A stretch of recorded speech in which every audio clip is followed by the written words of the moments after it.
Canelo's really good. Really good. But I think Crawford is special. I know he hasn't fought the resume everyone wants, but you have that or you don't have that ingredient. I think he has it. Canelo's really good. I'm going with Terence Crawford. Big weight jump, a dangerous fight, but somebody's got to prove to me that they can break Terence Crawford's will and that he can't figure it out against you. It ain't no disrespect toward Canelo, but I've said this the last couple of years. I'm not betting against Terence Crawford against nobody right now. You got to show me that you. Top boxing experts are fired up as the massive showdown between Canelo Alvarez and Terence "Bud" Crawford gets closer, and predictions are coming in fast. From world champs to top trainers, opinions are split right down the middle on who will win this high-stakes pound-for-pound battle. Eddie Hearn, one of the most influential names in boxing, has been part of the conversation too. Though he's long backed Canelo, seeing Crawford up close has made him think twice. Witnessing Crawford's calm intensity, strong confidence, and sharp focus in person clearly left a big impact on the matchroom promoter. Are you still favoring Crawford in the fight, or has your opinion changed? I've always favored Canelo in the fight. Well, I've heard that you want Canelo to win, but you feel... Of course, yeah. I like Terence. I've worked a lot with Canelo, and I think just because of what I saw in Riyadh and because of the threat, and he's getting on as well, Crawford, but it's just like the mindset of Crawford. Like, there's no doubt in Terence Crawford's mind that he wins this fight. And when you spend a bit of time with him, you kind of start buying into that. After spending fight week alongside Crawford, Hearn admits the undefeated welterweight has a mental toughness and self-belief that's hard to overlook. It wasn't just talk. Crawford's presence made it clear he wasn't there for the money, he was there to make a statement. Hearn even said his view has started to change, calling it a true 50-50 matchup, a tightly contested battle between two once-in-a-generation fighters. Buying into that, and I guess that's what happened in Riyadh, because I travelled with him to the fight, and but it's a 50-50 fight. I think gun to head, I'm probably picking Crawford right now, but I want Canelo to win, and he can win for sure, but Terence is going to make it really tricky and awkward for him, and I don't think he's going to like that kind of fight. Still, Hearn openly admits that while his heart is with Canelo, he fully understands the threat Crawford brings. He warned that Crawford's slick, tricky, and smart fighting style could give Canelo major trouble, especially if Alvarez struggles to find his rhythm and plant his feet. Even as a Canelo supporter, Hearn sees that Crawford's awkward style could be a game-changer and possibly shift the fight in his favor. Meanwhile, longtime boxing commentator Jim Gray called it one of the most thrilling matchups in recent memory and gave a detailed breakdown without holding back. I'm kidding. But... No bias. He's the greatest fighter on the planet. What's the bias? He belongs with the greats, okay? The greatest Mexican fighter. He's the greatest pound-for-pound fighter for a long time. This guy's been proven tremendous boxer and talent. So yes, there's no bias. I do love him personally. I love the way he fought. I love the way he conducts and carries him. Gray spoke about Canelo's powerful body shots, sharp timing, and high-level boxing IQ. He pointed out that Canelo has been tested many times on the biggest stages, but always finds a way to adjust. According to Gray, calling Crawford just another challenger doesn't do him justice. He's a true technician with precise accuracy, impressive adaptability, and the rare ability to switch styles and stances smoothly during a fight. Gray then focused on Crawford's outstanding skills, calling him one of the most complete and smartest fighters in the sport. He praised Crawford's timing, flexibility, and his ability to break down opponents round by round. Terence Crawford's a great fighter.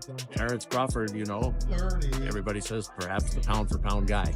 I mean, we can have these mythical lists and pick 3 or 4 of them, but he would be on somebody's list probably up. However, Gray also pointed out that Canelo's size, physical strength, and recent experience fighting at this weight could be a big factor in a close fight.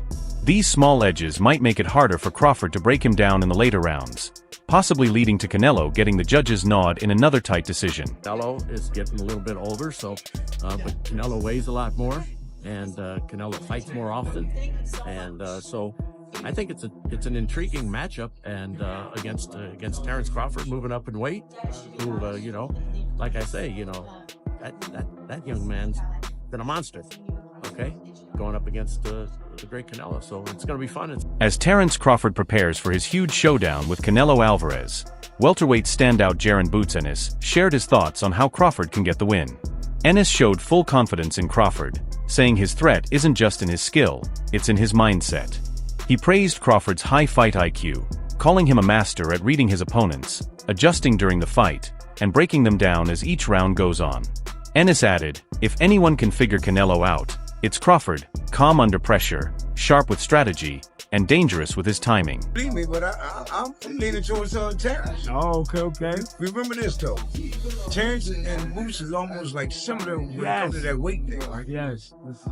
Moose gets up big, but I seen Moose at a certain weight where he can handle them big guys and stopping them, be knocking them out in the sparring in the gym when he's up in weight. So I think that's a beautiful weight for Terence, but that's going up to 168 though, right? Yeah, 168. Yeah, but I think he can handle it, man. He can do it. And then one thing about Terence though, people don't understand, he can box and he's smart.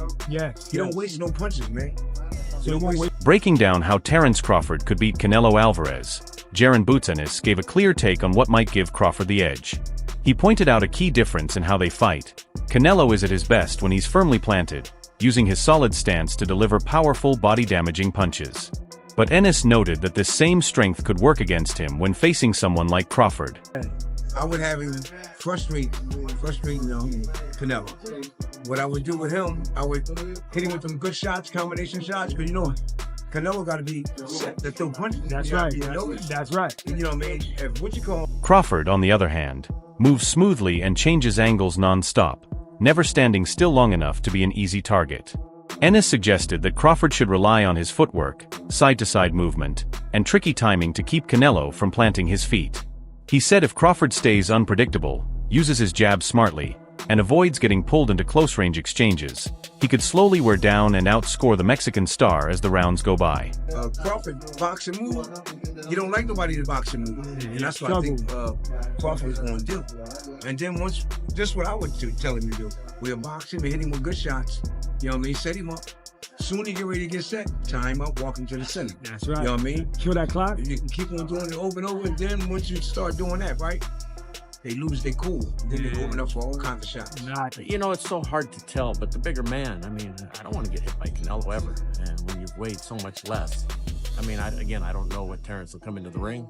But, he's coming up in weight significantly, and, that seems to me would favor Canelo. Okay, well, first of all, Terence Crawford is a great fighter, but so is Canelo. I think that, in my opinion, their IQ is similar, except Canelo doesn't get hit like Crawford gets hit. In my opinion, Canelo's a bigger man. Not that he started out as a bigger man, but he's now a bigger man. He has been hit by not only Gennady, who's one of the biggest punchers that I've ever seen, but he's also been hit by Bivol, by Kovalev, who's a big puncher. He's been hit by big guys. Crawford had a hard time with a 154-pounder who hit him often. So I think that no matter how much weight he puts on, no matter how smart he thinks he is or how big he thinks he is, he's going to be getting hit by a truck. No, I don't think it's the same Canelo. Not quite, but also I kind of figured it was going to be like that, honestly. I heard Canelo say in the interview, like, I don't really like fighting guys who move around that much like that. And William Skull being a Cuban fighter, like, I knew he was going to do that. And so was curious to see, how Canelo would handle that. And, he kept the ring off well, but that guy I felt like he didn't really want no part. And it makes for not as appetizing fight, but still got that fight in September with him and Crawford, so we'll see. It's a stylistic matchup, and William Skull don't fight nothing like Terence Crawford. So we're not going to see the same type of fight come September. I think we're going to see a great fight. Sanchez and Plant bring two strong but different views. One focuses on the clear challenge of size and power, while the other highlights the skill of timing and style. What's clear is that Crawford is stepping into unfamiliar ground, and even top boxing minds can't agree on how he'll perform. Bomac, the key figure behind Terence Crawford's rise to the top, recently shared insight into Crawford's mindset ahead of the massive fight with Canelo Alvarez. He said Crawford's confidence isn't just talk, it shows how fired up he gets for challenges like moving up in weight, facing legends, and stepping into the unknown. Crawford rebuttal was everybody always say, he hasn't fought nobody, or everybody everybody that he fought was a no-name. But I'm gonna tell you like this: what Crawford said. Well, they was something until Crawford fought him. So obviously he's doing a great job because he's making everybody look normal. That's what Crawford wants. He wants to show the world that he's the best. So, and why put stipulations in there when you know that you can be the best? So let's go test ourselves. Bowick made it clear, Crawford isn't chasing belts or big paydays. For him, it's all about legacy. He wants to show he's not just the best in his weight class, but the best in the world, no questions asked. Bomac admitted some people still doubt Crawford's record, but said Crawford has always faced fighters others ignored or underestimated, and turned those fights into real challenges before beating them again and again. Now that same drive, focus, and hunger are locked in on Canelo. So my distance is here. If I could touch you, you know what I mean, I'm in range. You know what I mean? So 9 times out of 10, my arms is longer than my opponent. So if my opponent swings and, you know what I mean, he come up short, then I know I'm in a distance where if I can touch him and he can't touch me, I'm in a good space. Yeah. You know what I mean? But, you know, you itch close, And right here, we in the distance of each other. We in mid-range. Yeah. So either we close together, we mid-range, or we all the way out. You know what I mean? It just depends on what range I want to be in. Yeah. Bulak credits Crawford's danger to his high boxing IQ and incredible ability to manage range and distance.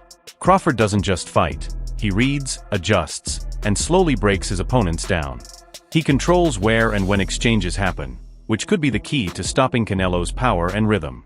For Bomac, this isn't just another fight. It's Crawford's shot to make history, prove the critics wrong, and lock in his place as one of the all-time greats. Sharing insight from his own experience, former world champ Amir Khan, who has faced Canelo himself, stressed how much weight and size will matter in this matchup. I mean, end of the day, I think I like good. If it was at 147 or 154, I say Crawford. Or because anything heavier than that, if it's at 160 or above, I got Crawford winning. You got who winning? You not Crawford, Canelo. So anything over 160, Canelo. Anything below, if it's at 154, I got. Khan said Crawford was sharp, slick, and very dangerous in the lower weight classes, but things change as you move up. He believes Canelo has the upper hand when it comes to size and physical strength. According to Khan, Canelo's natural build and ability to take punches at heavier weights could be too much for even a highly skilled fighter like Crawford to overcome. Yeah, I thought he'd stop him, but I didn't expect it to be as one-sided as it was. You know, I think there's a lot of people. One of my reasons for that was one, because of how good Terence Crawford was, but also because Errol Spence has got more miles on the clock. And what I mean by that is the car crash, you know, the retina operation, a couple of tougher fights. I don't think he lives as well between fights as Terence Crawford. But it was a total domination, and it just shows you how good Terence Crawford is. I mean, he's a 3-division world champion. He's a 2-division undisputed world champion. I think he becomes a 3-division undisputed world champion quite easily. And he's finally getting the fights to showcase. With two elite fighters bringing totally different styles and championship-level strengths, this isn't just a fight, it's a legacy-defining moment. Every round, every punch, and every adjustment will play a major role. So the big question is, who leaves with greatness?